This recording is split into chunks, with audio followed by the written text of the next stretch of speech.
Shalom. Untuk mendengarkan firman Tuhan, marilah kita bersatu di dalam doa. Kasih karunia dan damai sejahtera dari Allah Bapa kita dan dari anaknya Tuhan Yesus Kristus kiranya menyertaimu sekalian. Amin. Ayat harian untuk kita pada hari Kamis 18 Juni 2026 tertulis di dalam kitab Obaja pasal 1 ayat 17. Tetapi di Gunung Sion akan ada orang-orang yang terluput, dan gunung itu akan menjadi tempat kudus, dan kaum keturunan Yakub akan memiliki pula tanah miliknya. Di dalam bahasa Batak disebutkan demikian: Alai anggo di atas dolok Sion, adongdo haluaun sogut.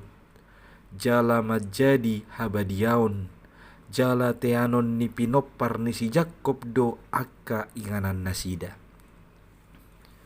Jemaat yang dikasihi oleh Tuhan Yesus Kristus, Tuhan tidak pernah menghukum umatnya dengan hati yang bersuka cita.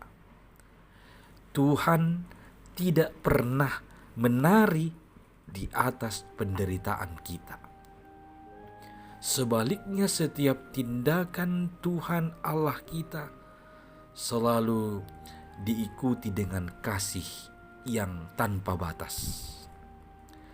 Benar, Tuhan akan menghukum Edom. Tuhan akan menghukum Israel karena mereka telah berbuat jahat di mata Tuhan. Mereka menyombongkan diri dengan apa yang ada pada mereka. Tuhan sangat marah. Tuhan mengatakan, bahkan engkau tinggal di bintang-bintang sekalipun aku akan tarik dari sana. Aku akan membawamu. Aku akan menghukummu. Orang-orang yang pernah bersama dengan engkau pun akan turut dihukum. Tuhan benar-benar marah dan menghukum umatnya. Ini adalah gambaran hari penghakiman. Tuhan tidak tawar-menawar. Tuhan tidak lembek dalam hal itu.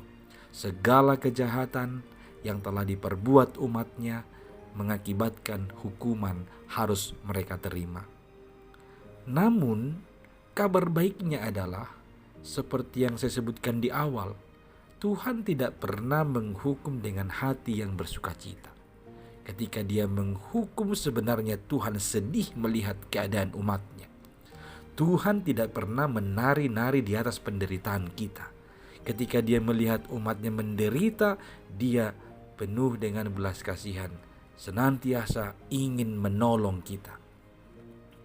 Janji pengharapan itulah yang disampaikan Allah melalui nubuatan Obaja ini, bahwa setelah semua penghakiman itu nanti atau penghukuman itu, Tuhan akan membiarkan orang-orang yang terluput itu kembali menjadi pemilik dari tanah yang menjadi milik mereka.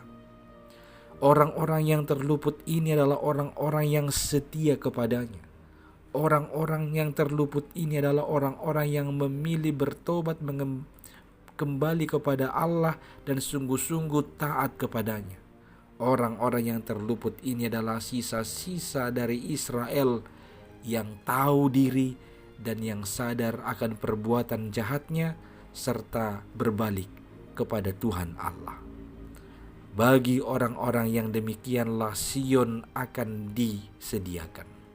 Mereka akan memiliki tempat yang kudus. Dan disebutkan kaum keturunan Israel akan memiliki tanah miliknya. Inilah yang menjadi janji pengharapan ketika Tuhan harus menghukum, tapi tidak untuk membinasakan, melainkan untuk memulihkan keadaannya. Jemaat yang dikasihi Kristus, jikalau hari ini di antara kita ada orang-orang yang seharusnya dihukum, marilah memilih untuk berhenti, bertobat kembali kepadanya, supaya kita menjadi orang-orang yang terluput dari penghakiman Tuhan, supaya kita menjadi orang-orang yang terluput dari penghukuman itu. Sebab Allah yang Maha Kasih akan senantiasa menjaga, memelihara orang-orang yang memilih setia kepadanya, orang-orang yang memilih berbalik dari kejahatan kepada kebenaran Tuhan. Amin, kita berdoa. Ya Tuhan Allah kami, berilah kami kesadaran akan kesalahan dan perbuatan dosa kami, supaya kami datang berbalik kepadamu dan mengikuti Engkau, setia hanya kepadamu. Ya Tuhan, luputkanlah kami dari mara bahaya. Ya Tuhan, luputkanlah kami dari hukuman-Mu, supaya kami memperoleh keselamatan. Hanya di dalam Yesus Kristus, Tuhan dan Juru Selamat kami. Dengarkanlah doa kami ini. Amin.